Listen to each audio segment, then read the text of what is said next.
A Georgia mom who works as a substitute teacher at her kid's school is suing her school district after she says she was fired for expressing concern over a book made available to young students in her classroom. The book, titled All Children Are Welcome, features woke ideology and pictures of same-sex couples. That mother, Lindsay Barr, and her attorney, Tyson Langhofer, are here live. Thanks to the both of you for being here.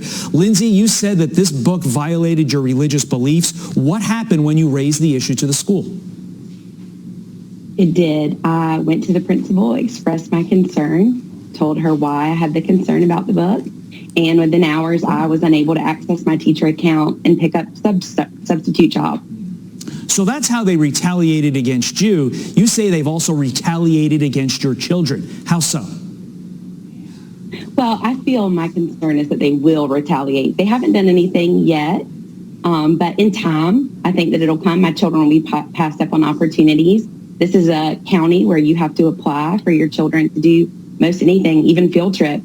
And I think that this is a good way that they will quietly retaliate against our family for making noise. Interesting. Tyson, what happened to religious freedom in the United States of America?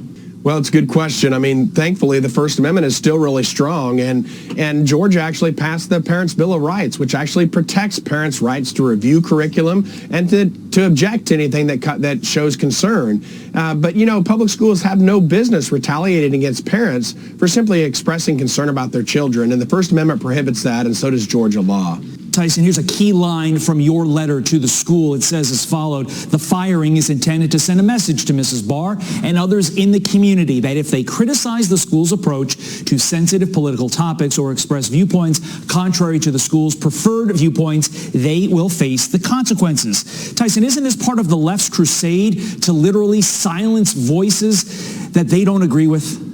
Well, I definitely think it is. I mean, this is a message to teachers like Lindsay, who are millions of them across the country. There are millions of people that agree with Lindsay's position on this topic, and yet the school is telling them you're not welcome in public schools. And that's wrong. That's contrary to the First Amendment, but it's also contrary to the goal of public schools, which is to inculcate, these shared values, of a pluralistic worldviews that we're trying to inculcate in our children. Lindsay, the left always claims, look, we're the party of tolerance. Look how tolerant we are.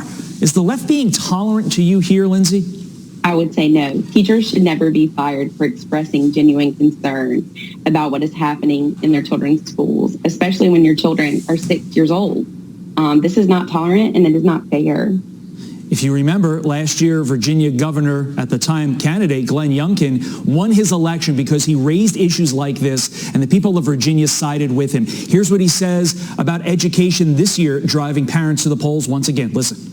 They're worried about not having any choice. And so at the end of the day, I think education is going to once again show itself to be the primary issue in this cycle. Parents matter, and I think voters will once again state very clearly, like they did last year, they're voting for parents' rights in their kids' lives. Lindsay, do you agree with that? Is that the sense among the parents that you associate with? Absolutely. I feel like we all, the ones that I have spoken to personally, feel the same. Tyson, final question to you from a legal perspective.